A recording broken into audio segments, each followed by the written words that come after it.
God is our refuge and strength, a very present help in trouble. I wonder whether I'm the only one who's turned to Psalm 46 in recent weeks. A psalm that speaks of how, in the midst of all that is going on around us, God is our refuge, our hiding place, our sanctuary. God is our strength.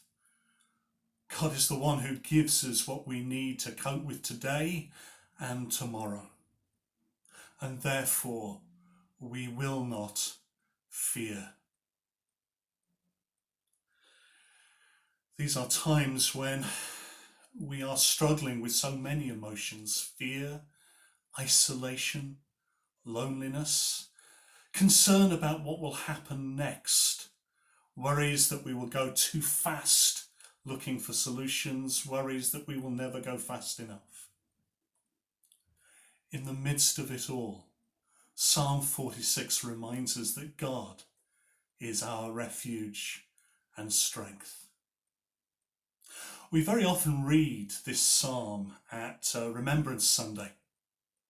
It's a psalm that speaks of war and warfare, of the conflict of this world, of the conflict of nations in uproar against nation. And I love the way it speaks in verse 8.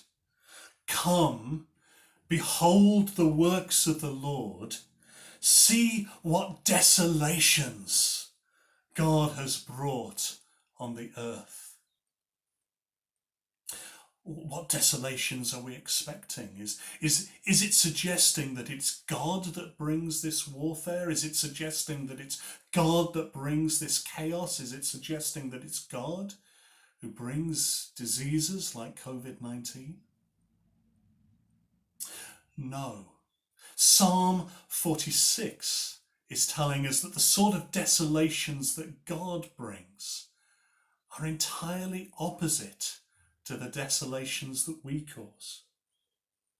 Come, behold the works of the Lord. See what desolations God has brought on the earth. God makes wars to cease to the end of the earth. God breaks the bow. God shatters the spear. God burns the shields with fire. What does the work of God look like in our world? It's a work of peace bringing, of peace making. God's work in our world is a work of healing, of strength giving, of refuge providing. And we are to join in with the work of God in our world.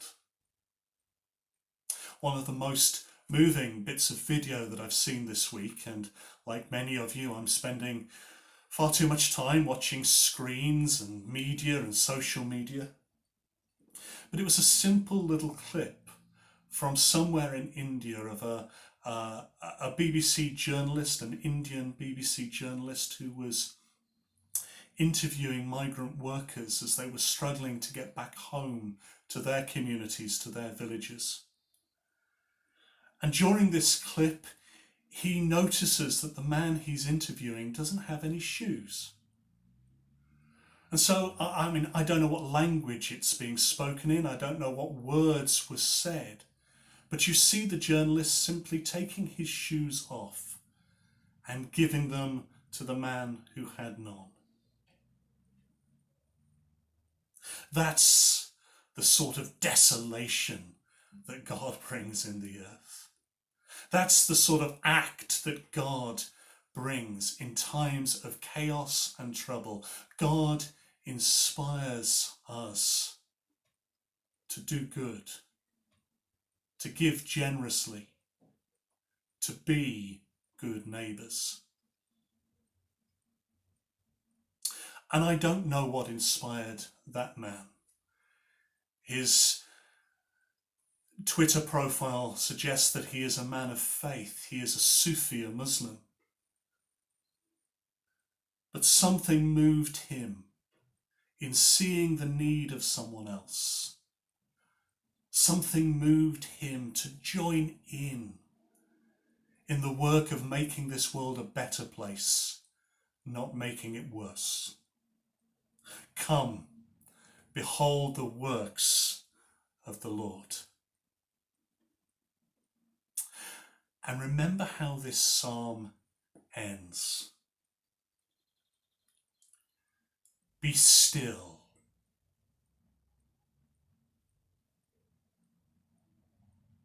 Be still. And know that I am God. I am exalted among the nations. I am exalted in the earth. We can spend the weeks ahead of us bemoaning what is happening, railing against God for what God has allowed to take place. Or we can still our hearts and our minds. We can find refuge and strength in our God. And from that place of stillness, from that place of sanctuary, from that place of strength, we can become the peacemakers God is calling us to be. We can become the joy bringers God is calling us to be. We can become the love demonstrators that God is calling us to be. Be still.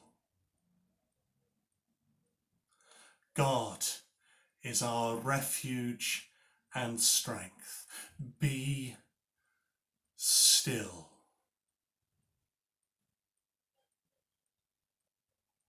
Amen.